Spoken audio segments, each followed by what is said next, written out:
नमस्ते दोस्तों। कैसे हैं आप लोग? उम्मीद है आप बहुत अच्छी तरीके से होंगे। बच्चों से पूछिए उनको किस चीज से सबसे ज्यादा डर लगता है, तो कोई ना कोई बच्चा जरूर बोल पड़ेगा इंजेक्शन से। बच्चों को हॉस्पिटल लेकर के जाइए किसी वजह से, और अगर बच्चे को ये अंदेशा हो गया कि इंजेक्शन लगेगा, फिर देखिए आप। तो इंजेक्शन से सारे बच्चों को डर लगता है। और अगर कहीं 14 इंजेक्शन लगने की पॉसिबिलिटी आ जाए, फिर सोचिए। तो आपको याद आ रहा होगा कि मैं कहना क्या चाह रहा हूं। वो 14 इंजेक्शन के साथ उसको रिलेट कीजिए। यानी उनके बारे में जिनको कुत्ता कहा जाता है। हालांकि कुछ लोग कुत्ते को कुत्ता कहने में बड़ा ऑब्जेक्शन करेंगे। होते हैं कुछ लोग कुत्ता प्रेमी। दोस्तों, आज मैं आपके सामने जो शेयर करने जा रहा हूं वो एक घटना, और उसके बाद जो मेरे विचारों का तांता लगा, उसी से थोड़ा सा निकाल करके मैं आपके सामने शेयर कर रहा हूं। 2015 की बात है। मैं एयरफोर्स में था, और मुझे एक बार बैंगलोर से गुवाहाटी सर्विस एयरक्राफ्ट में जाना था। कोई खास बात नहीं है, किसी भी एयरफोर्स वाले से पूछ लीजिए, बहुत रूटीन बात है। लेकिन उस दिन कुछ स्पेशल ऐसा हुआ कि हमारा लगेज पहले तो स्क्रीन हुआ एक्सरे मशीन से, और उसके बाद लगेज को जमा कर दिया गया एयरक्राफ्ट के रैंप के बगल में। और उसके बाद दो कुत्ते आए डॉग स्क्वाड से। आपको पता है, मिलिट्री में डॉग स्क्वाड्स रहते हैं। बहुत बार माइंस के लिए, बहुत बार विस्फोटक वगैरह वगैरह के लिए उनको ट्रेन किया जाता है, उसको डिटेक्ट करने के लिए पहले से ही। तो हम लोगों का लगेज रैंप पर एक लाइन में लगा दिया गया। उसके बाद दोनों कुत्तों ने बारी बारी से सभी को सूंघा। हाँ, ये उनकी अपनी टेक्निक है। उसके बाद क्लियरेंस दी, और तब जा करके हम लोगों का लगेज जहाज में लोड हुआ। बहरहाल बात बड़ी सिंपल सी है, बहुत रूटीन सी है। हालांकि पहले ऐसा नहीं होता था। 20-25 साल पहले जब हमने हमको याद है, हमारी जो यात्राएं होती थी उसमें कुछ नहीं, बस आप अपना लगेज जो है, अब आप यूनिफॉर्म में जा रहे हैं, अपना लगेज लेकर के जा रहे हैं, उसमें जो भी है, कुछ इतनी स्क्रीनिंग या इतनी कुत्ता सूंघ क्लियरेंस की जरूरत नहीं होती थी। बहरहाल बैंगलोर से गुवाहाटी भले ही नॉन स्टॉप फ्लाइट हो, लेकिन 3-3.5 घंटे लग जाते हैं। काम करने के लिए कुछ होता नहीं है। तो मेरे विचार, मेरी थॉट प्रोसेस बस उस कुत्ते के ऊपर फोकस्ड हो गई। और फिर बहुत सारी यादें, बहुत सारे अनुभव दोबारा फ्रेश हो गए उन्हीं में से थोड़ा सा। हालांकि एक बात मैं आपको बता दूं कि कुत्तों के बारे में इतना ज्यादा कहने सुनने को होता है, और मेरे पास तो वैसे भी कुछ ज्यादा ही है। आपको और कुछ याद आए चाहे ना आए, लेकिन कुत्तों के बारे में इतना मटेरियल है शेयर करने के लिए कि आपको सहज ही रामचरितमानस की एक चौपाई याद आ जाएगी। हरि अनंत, हरि कथा अनंता। चलिए, शुरुआत में करता हूं अपने बचपन के दिनों में, जब हम लोग गांव में रहते थे। और गांव में हमारे जो पड़ोसी थे, उनके पास या उनके घर के आसपास एक फीमेल डॉग थी। उसके बच्चे होते थे। और एक बार हम लोगों ने सोचा, हम भाई बहन छोटे छोटे थे, पहली दूसरी क्लास में पढ़ते रहे होंगे, तो मन किया कि एक पिल्ले को हम पाल लें। पालन पोषण, हाँ, उसको गांव की भाषा में कहते हैं कुत्ता जियाना।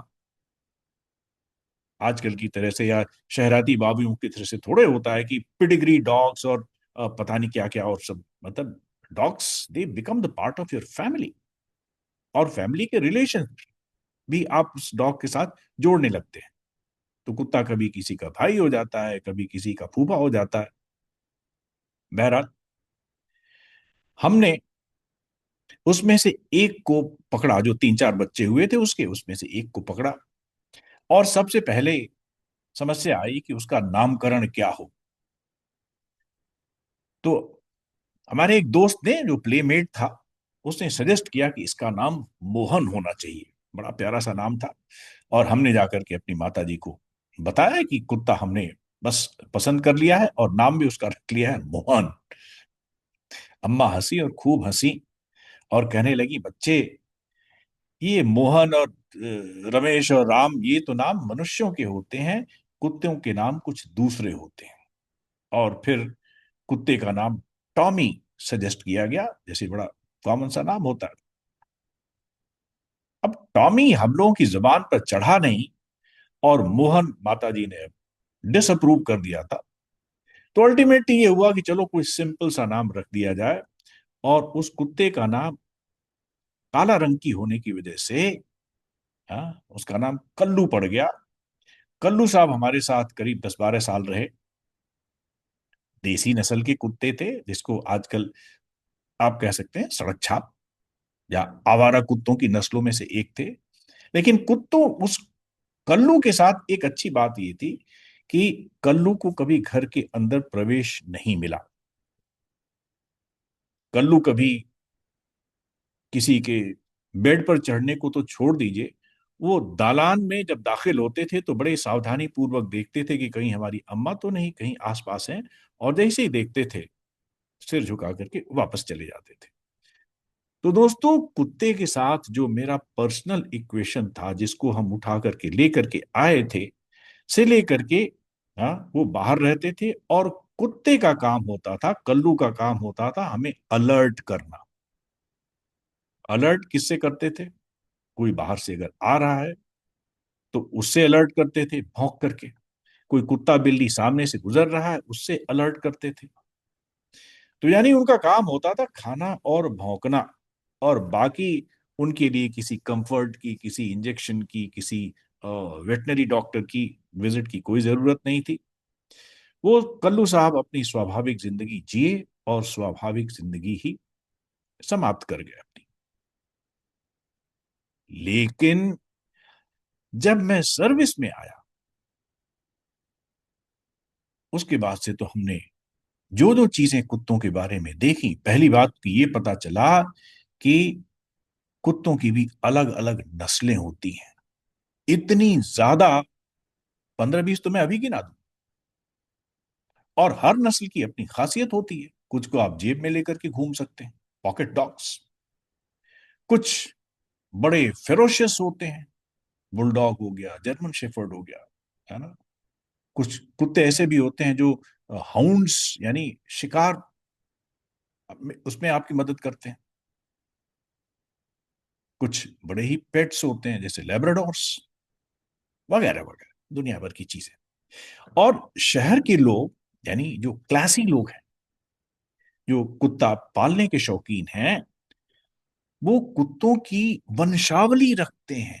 जैसे हरिद्वार में पंडे आदमियों की वंशावली रखते हैं ना, कि आपके दादा परदादा भी यहां पर आकर के श्राद्ध करके गए थे।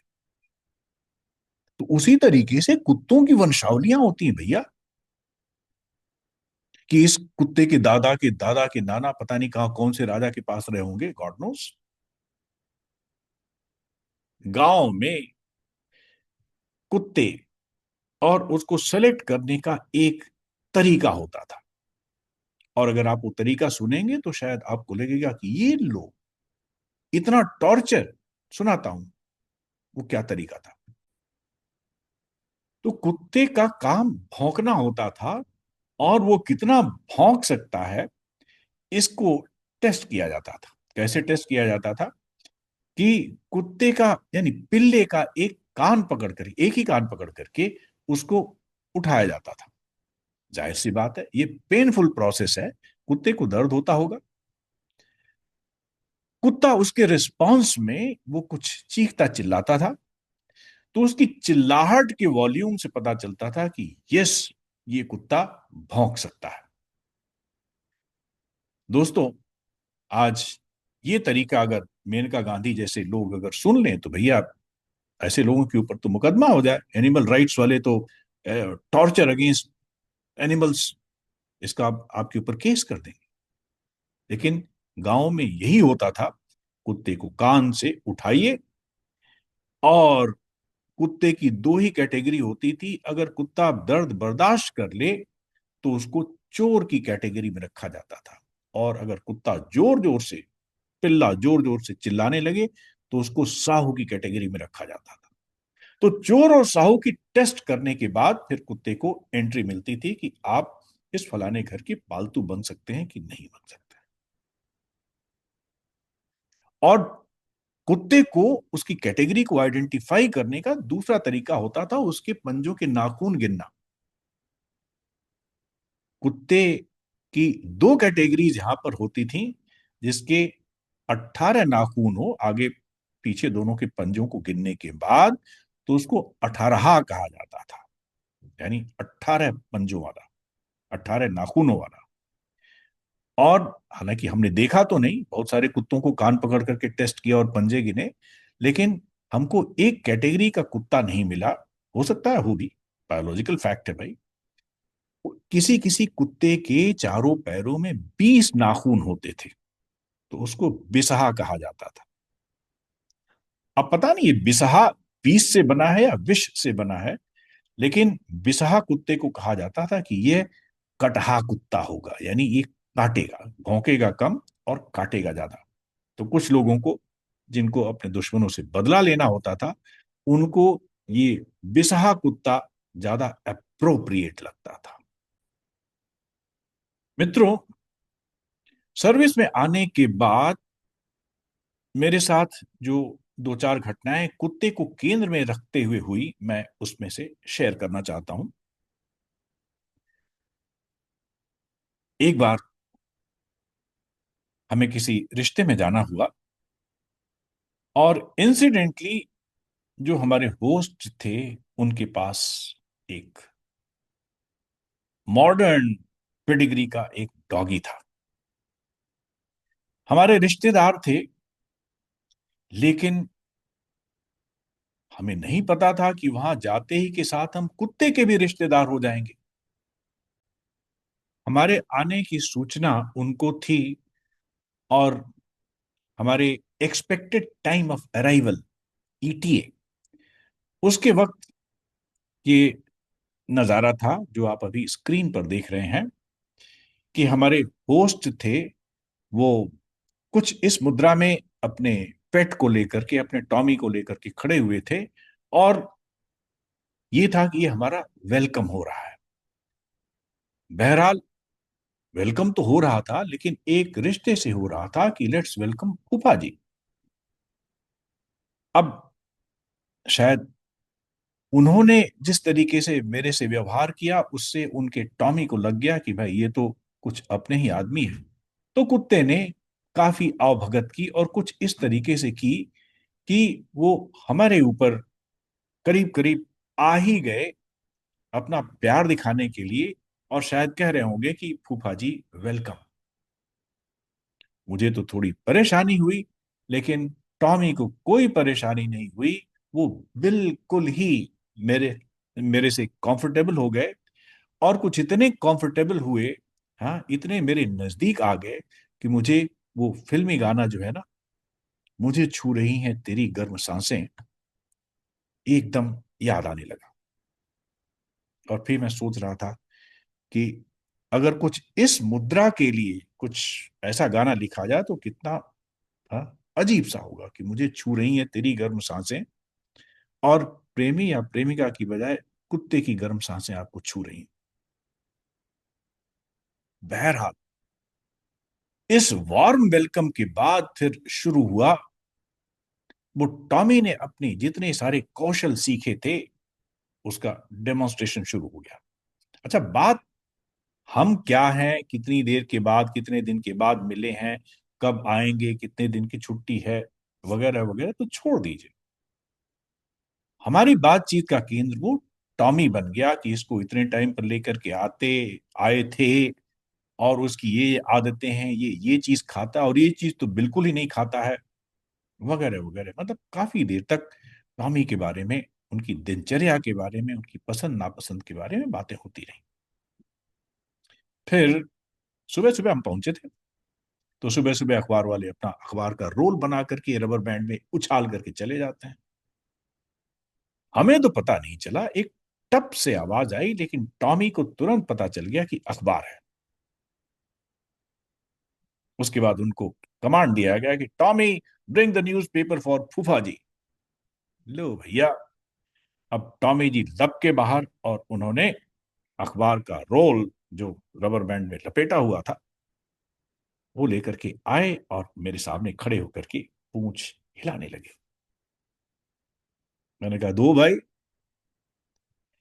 तब जिनके हम असली फूफा थे, उन्होंने ये बताया कि ये ऐसे नहीं देगा, आपको इसको कुछ ट्रीट देना पड़ेगा। हमने कहा, भाई मेरी बर्थडे तो गुजर गई, अब किस बात की ट्रीट? तो बाद में पता चला कि ट्रीट का मतलब होता है कि आप उसको कुछ रिवॉर्ड देंगे। तो मैंने कहा, भाई मेरे पास क्या रिवॉर्ड है, मेरे पास तो कुछ है भी नहीं। कोई बात नहीं। तो हम जिनके असली फूफा थे वो डॉग बिस्किट का एक पैकेट लेकर के आए। पता नहीं क्या क्या फ्लेवर उसके ऊपर भी लिखा हुआ था। तो मुझे पकड़ाया गया और ये कहा गया कि आप इसको टॉमी को दीजिए, तब ये आपको रिटर्न गिफ्ट के रूप में अखबार देंगे। ठीक। बहरहाल पैकेट खोलने से लेकर के टॉमी तक, उसको ऑफर, टॉमी के पास जब तक उसका ऑफर पहुंचता, तब तक टॉमी के मुंह से एक्सपेक्टेशन में दुनिया भर का सलाइवा निकल करके अखबार की कई खबरों को बिल्कुल ही वो सान गया। मैंने दिया, ट्रीट दिया उनको।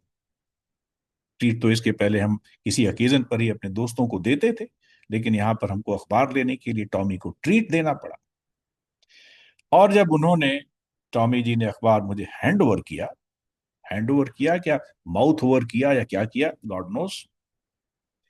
मैंने जब अखबार उठाया तो कई खबरें बड़ी बुरी तरीके से सलाइवा से सनी हुई थी। हमने कहा, ये खबरें तो लगता है टॉमी के लिए बड़ी टेस्टी रही होंगी, लेकिन मेरा इंटरेस्ट अखबार में खत्म। मैंने कहा, चलिए कोई बात नहीं, मैं टीवी वगैरह के ऊपर न्यूज में देख लूंगा, सुन लूंगा। बहरहाल ये चीज आप देखते होंगे कि जो फर्स्ट जनरेशन डॉग लवर्स होते हैं ना, वो अपने पेट, कुत्ते, भाई कुत्ता कहूंगा, बहुत बार हमें कुत्ता कहने में भी संकोच होता है। शायद कुत्ते को कुत्ता कहने पर कुत्ते को इतना ऑब्जेक्शन नहीं होता है जितना कुत्ते के मालिक को होता है। हाँ, आप किसी को बोल दीजिए कि तुम्हारा कुत्ता ऐसे कर रहा है तो बुरा मान जाता है, कहता है कुत्ता नहीं, आप उसको कुछ पेट कहिए, उसके नाम से बुलाइए, लेकिन कुत्ते को कुत्ता मत कहिए। हमने कहा, अजीब आदमी, कल को बोलोगे आदमी को आदमी भी नहीं कहेंगे, तो ह्यूमैनिटेरियन ग्राउंड पर तो कोई चीज होगी ही नहीं, क्योंकि ह्यूमंस तो ह्यूमंस ही नहीं रह जाएंगे। बहरहाल दोस्तों, लब्बो लुबाब ये है कि उन 2 दिन के स्टे में हमने आपस में एक दूसरे के बारे में कम बात की, और टॉमी, टॉमी की हैबिट्स, टॉमी की डिफरेंट ब्रीड्स के बारे में ज्यादा बात की। एक दूसरी कहानी सुनाता हूं, और कहानी क्या है, अपना अनुभव है। मैं कोई कहानियां नहीं सुना रहा हूं, मैं अब तो अपना अनुभव शेयर कर रहा हूं। यह भी करीब 1990 के आसपास की बात होगी, नहीं टू बी प्रिसाइज मेरा ख्याल है कि 89 की बात है। मुझे मेरा एक कोर्समेट अपनी ससुराल में लेकर के गया, और वहां पर जाते ही तो कुछ और रिचुअल हुआ। हमें दरवाजे पर खड़ा कर दिया गया, एंट्री ओनली ऑन कमांड, आप खड़े रहिए। तो हम सामान लेकर के खड़े रहे। उसके बाद एक सर्वेंट कह लीजिए, आजकल सर्वेंट को सर्वेंट्स भी नहीं कहते हैं, सर्वेंट्स को डोमेस्टिक हेल्प, तो उनका एक डोमेस्टिक हेल्प एक बड़े से भयानक से, मतलब वो कुत्ते को लेकर के आया, और कुत्ता क्या था, उसको तो देख करके ही लगता था कि भैया है, आप थोड़ा सा सावधान रहिए। और अब आपकी जिंदगी इस कुत्ते की मेहरबानी के ऊपर ही है, क्योंकि वो कब आपके ऊपर झपट पड़े, कब आपको हाँ काट खाए। और वो इतने मैसिव साइज का था। बहरहाल, तो उनके जो नौकर जी थे जिन्होंने कुत्ते की जंजीर पकड़ रखी थी, उन्होंने मेरे सामने, और जो मेरे दोस्त यानी जिसकी ससुराल थी उसके सामने, कुत्ते को मतलब हाँ, लेकर के आए। और उसके बाद हमारे चारों तरफ 3-4 बार कुत्ते का चक्कर कटवाया गया। अंदर अंदर तो डर लग रहा था, लेकिन मुझे लगा कि बड़े धार्मिक लोग हैं, क्योंकि जैसे होता है ना, हम मंदिर में जाते हैं तो पूजा करते हैं, सर नवाते हैं और परिक्रमा करते हैं। तो मैंने ये सोचा कि शायद इस कुत्ते को हमारी परिक्रमा करवाई जाती होगी, या जो विजिटर्स हैं, क्योंकि शास्त्रों में कहा गया ना, अतिथि देवो भव। तो भाई कुत्ता तो उस तरीके से हमारी पूजा नहीं कर सकता है, तो परिक्रमा ही करा ले। तो हमें देख करके काफी ये सब चीज अच्छी लगी। तो मैंने वैसे पूछ लिया क्यूरियोसिटी में कि भाई ये चारों तरफ चक्कर लगवाने का, परिक्रमा करवाने का क्या सामाजिक या धार्मिक महत्व है या परंपरागत महत्व है, तो कुछ बताइएगा। तो बोले, सर ये इतना ज्यादा खतरनाक कुत्ता है, हम चाहते हैं कि कोई भी विजिटर आए तो उसको ये चारों तरफ से सूंघ ले। मैंने कहा अच्छा, तो हमारी सुगंध, हाँ, उसको दी जा रही थी, और वो पहचान जाए, नहीं तो कहीं अगर आप इसको अकेले मिल गए तो फिर आपकी खैर नहीं। तो मैंने अपने दोस्त को देखा, हमने कहा भैया यही सब कराने के लिए लेकर के आए थे, धमकाने के लिए। बहरहाल वो मुस्कुराया, बोला चिंता मत करो, मैं भी जब आता हूं तो यही रिचुअल फॉलो किया जाता है। फिर हम लोग अंदर गए तो मैंने देखा अंदर 3-4 जगह दीवार पर बंदूकें फिक्स की हुई, बंदूकें टंगी हुई थी। फिर मुझे डर लगा, हमने कहा अजीब बात है, या तो कुछ यहाँ पर खतरे का हमेशा अंदेशा रहता है।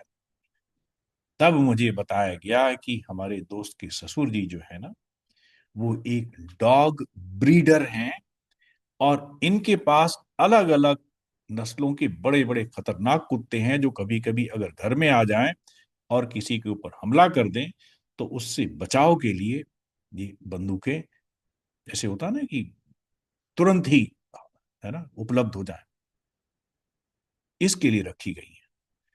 तब मुझे थोड़ा सा इत्मीनान की सांस पड़ी कि हाँ भाई चलो, अगर कोई कुत्ता इंसिडेंटली अगर मुझे पहचानेगा नहीं और अगर मेरे ऊपर हमला करेगा, तो चलो, मिलिट्री की ट्रेनिंग में इतना तो है कि मैं कोई बंदूक, राइफल या कट्टा तक चला सकता हूँ। दोस्तों एक और घटना सुनाता हूँ। दिल्ली की बात है, सर्विस का मकान मुझे नहीं मिला था, तो कुछ दिन मैं द्वारका सेक्टर 10 में रहा, और एक ऐसी सोसाइटी में रहा जिसके ठीक पीछे एक पार्क था। सुबह सुबह हम लोग जाते थे पार्क में, हम लोग का मतलब मैं जाता था थोड़ा टहलने, घूमने, एक्सरसाइज करने के लिए। एक दिन देखा मैंने वहां पर नजारा बड़ा अनप्लेजेंट हुआ। एक कोई मोहतरमा देखने में बड़ी मॉडर्न, वो अपने कुत्ते को लेकर के पार्क में आ गई। अब हम और आप पार्क में जाते हैं तो फूल देखते हैं, घास देखते हैं, नजारे देखते हैं, ताजा हवा का आनंद लेते हैं। कुत्ते को इससे क्या मतलब?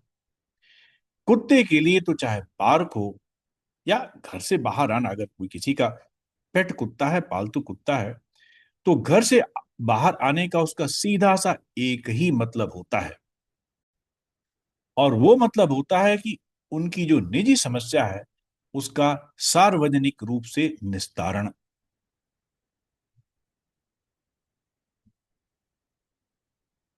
यानी सभ्य भाषा में कहें तो कुत्ते को सुसु पॉटी ही करनी होती है, बाग में आने का उसका मतलब और कोई दूसरा नहीं होता है। मैं अपने आप को थोड़ा सा वरिष्ठ नागरिक समझते हुए, जिम्मेदार नागरिक समझते हुए, मैंने कुत्ते की मालकिन से मैंने कहा कि मैडम, ये आप कहाँ लेकर के आई हैं इनको? बोली क्यों, व्हाट्स योर ऑब्जेक्शन? मैंने कहा मैडम, आपने दरवाजे पर, वो एंट्री पर देख लिया होता, उसके ऊपर लिखा हुआ था कि इस बाग में, मैं बड़ा सावधानी से मैंने कहा, इस पार्क में कुत्ते टहलाना मना है, ये लिखा हुआ है। मैडम भड़क गए, अरे कहाँ लिखा हुआ है, मैंने तो नहीं देखा। मैंने कहा अच्छा, अगर आप मुझे थोड़ा सा 1 सेकंड आप मेरे साथ चलें तो मैं आपको दिखा देता हूँ। तो एंट्री पॉइंट के पास आ करके मैंने उनको दिखाया, हमने कहा ये देखिए, उसमें साफ साफ लिखा हुआ है कि इस पार्क में कुत्ते और मतलब और भी एक्टिविटीज थे, उसमें से एक एक्टिविटी ये भी थी कि कुत्ते नहीं घुमा सकते हैं इस पार्क में, ये मना है। मैडम थोड़ी सी शर्माई और उन्होंने कहा कि सर आई एम सॉरी, असल में हम लोग यहाँ पर नए नए आए हैं। मैंने कहा ये तो आपने देखना चाहिए था। तो बोले कि नहीं नहीं, असल में वो हिंदी में लिखा हुआ था ना, तो हिंदी में लिखा हुआ था। अच्छा, आपने देखा होगा ना कि ऐसे लोग जो जरा थोड़ी विदेशी नस्लों के कुत्तों को घर में पालते हैं, कमांड भी उनको वो इंग्लिश में देते हैं। टॉमी कमया, Tommy bring the newspaper for phupha ji, Tommy no bad manners, Tommy this is not your piece of cake, Tommy you will not eat till I said. ले भैया, बच्चों से नौकरों से हिंदी पंजाबी अपनी जो भी भाषा है उसमें बात करेंगे, टॉमी के साथ तो इंग्लिश में। तो इंग्लिश में तो ठीक है भैया, कुत्ता इंग्लिश ही समझता है, लेकिन मैडम तो हिंदी समझ सकती थी। लेकिन ना, उनको लगा कि नहीं, हिंदी भी शायद, वेल ठीक है।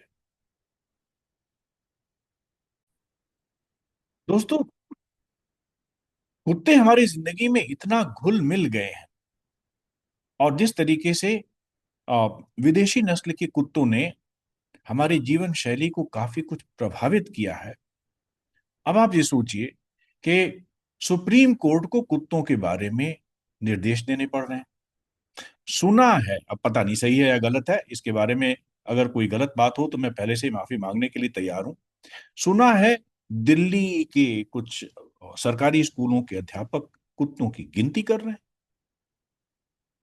कुत्तों के बारे में पता नहीं कौन कौन से मुहावरे, कुत्ते की पूंछ, बताइए, 12 साल पता नहीं कहाँ रही, निकली तो फिर टेढ़ी की टेढ़ी। और उधर हमारे गब्बर सिंह साहब थे, जब उनके अड्डे पर बसंती यानी हेमा मालिनी जी पहुंची और उनको नाचने का हुक्म किया गया, तो धर्मेंद्र जी इनके हाथ जकड़े हुए, तो बसंती, इन कुत्तों के आगे मत नाचना। भैया लो, और वो तो अच्छे खासे डकैत थे, ईमानदारी से डकैती करके अपना, शुद्ध डकैती करके, ईमानदारी से तो नहीं कहूंगा, डकैती करके अपना जीवन यापन कर रहे थे, उनको इन्होंने, धर्मेंद्र साहब ने उनको कुत्ता बता दिया। और लोगों को जब गुस्सा आता तो कहते हैं तुम्हारी बोटी बोटी काट करके कुत्तों को खिला दूंगा। ये कुत्ते इस बुरी तरीके से हमारे जीवन में रच बस गए हैं। बल्कि एक बार तो पता नहीं किसी ऐसे ही किसी बच्चे ने कुछ गाना सुनाया, और कुछ गाना कुछ ऐसा था कि कलयुग में अब ना आना रे प्यारे कृष्ण कन्हैया। वहां तक तो ठीक है, लेकिन उसमें एक गाने की एक लाइन थी, नंद बाबा के घर में गायों की जगह मिलेंगे कुत्ते। ये तो भैया हमारा ट्रांसफॉर्मेशन है कि नंद बाबा, अब लोगों को डर लग रहा है कि गायों की जगह अब कहीं कुत्ते ना पालना शुरू कर दें। एक और बात बताता हूं, हमारे एक बड़े सीनियर ऑफिसर थे, थोड़ा सा रिजर्व रहते थे, यानी मिलना जुलना, थोड़ा सोशलाइजेशन कम ही करते थे। हम लोगों ने एक बार जब कमिश्निंग के बाद हमारी पोस्टिंग हुई, तो हम लोगों ने कहा सबके यहाँ कॉल ऑन करते हैं। तो उनका भी जब नंबर आया, तो थोड़ा बहुत जब हमने पहले से सोचा कि उसको वार्निंग दे देते हैं, हालांकि कॉलिंग ऑन में बैचलर्स का तो, जो लोग मिलिट्री के हैं उनको पता है कि ये बैचलर्स का प्रिविलेज है कि कभी भी किसी के घर कॉलिंग ऑन कर सकते हैं, और उसके बाद खा पी करके ही आते हैं। एनीवे, तो हम दो तीन ऑफिसर्स थे जो कमिश्निंग के बाद पहुंचे थे एक स्टेशन पर, और वहां पर उन सज्जन के बारे में जब पता चला कि ये इनके यहाँ लोग कम ही जाते हैं, हम लोगों ने कहा हम तो जाएंगे। तो बहरहाल हम आ, तीन लोग newly commission officers calling on के प्रोटोकॉल के हिसाब से उनके घर पहुंच गए। उन्होंने बहुत अच्छी तरीके से स्वागत किया हमारा। उसके बाद उन्होंने जो कुछ कहा, उनसे उनका दर्द छलक गया। फिर हमको लगा कि यस, अगर ये बहुत सोशल नहीं है, इनके यहाँ लोग आते जाते नहीं हैं, तो उसके पीछे वाकई में एक बड़ा जबरदस्त कारण है। उन्होंने बड़े दुखी मन से कहा, I have a very small friend circle because I don't have a car, I don't have a daughter and I don't have a dog. मैं बात कर रहा हूं 1988 89 के बारे में, जब ऑफिसर्स के पास कारें कम होती थी। यानी आपके पास कार है तो आप घूम फिर सकते हैं, you will find it convenient to visit the people. अगर आपके पास एक डॉटर है तो उस डॉटर की फ्रेंड्स, और उसके बाद उसकी वजह से जब वो बड़ी हो जाएगी तो और भी फ्रेंड्स। हाँ, बल्कि एक आपको सीक्रेट बात बताएं कि हम लोग एज ए यंग ऑफिसर जब कॉलिंग ऑन करते थे ना, तो पहले पता कर लेते थे कि उस ऑफिसर की कोई, हाँ, कॉलेज वगैरह जाने वाली कोई उस स्टेज की कोई अगर डॉटर है तो that officer will be in the preferred list of calling on. और फिर उन्होंने जो तीसरी बात कही, I don't have a dog, वाकई में मैंने देखा है कि डॉग लवर्स के बीच में बॉन्डिंग बड़ी जबरदस्त हो जाती है। आपस में बात करेंगे डॉग्स के बारे में, उनकी ब्रीड के बारे में, डॉग्स को देखने वाले जो पशु चिकित्सक हैं, पेट जो वेट्स क्या कहते हैं, हाँ, द वेट्स फॉर पेट्स, उनकी शॉप। मान लीजिए कि कोई आदमी नया नया किसी जगह पोस्टिंग पर आए, उनके पास एक पेट है, और पेट को कुछ चाहिए तो इमीडिएटली दूसरे पेट वाले को फोन करेगा कि भाई साहब मैं अभी नया नया आया हूं, बताओ, I need a vet for my pet, can you tell me where is this pet, what is this contact number. तो दोस्तों, सोशलाइजेशन के लिए, हाँ, कार, एक डॉटर और डॉग का रहना बड़ा जरूरी है। हालांकि ये डॉग्स है ना, ये इनके मूड का कोई ठिकाना नहीं होता है, ये कब किसके ऊपर झपट पड़े, कब किसके साथ दोस्ती करने लगे, है ना। वो कहते हैं ना, रहीमन ओछे नरन सो, बैर भली न प्रीति, और काटे चाटे श्वान के, दुहु भांति विपरीत। दोस्तों, कैसी लगी आज की ये वार्ता, जिसका विषय शुद्ध लोक रुचि से संबंधित था। मेरा ख्याल है कि हम में से सभी लोग किसी न किसी स्टेज पर, चाहे अपने लिए चाहे दूसरों की वजह से, कुत्तों के बारे में इन अनुभवों से जरूर गुजरे होंगे। दोस्तों, इस मेरे चैनल पर साहित्य, दर्शन, फिलॉसफी, रामचरितमानस, इसके अलावा लोक रुचि की भी बहुत सी सामग्री भविष्य में आपको देखने सुनने को मिलेगी। चैनल को लाइक करें, सब्सक्राइब करें, इसके कंटेंट्स के बारे में दूसरों को भी बताएं, और निश्चित रूप से मैं आपसे रिक्वेस्ट करूंगा कि आप बार बार इस चैनल पर आते रहें। नमस्कार, आपका दिन शुभ हो।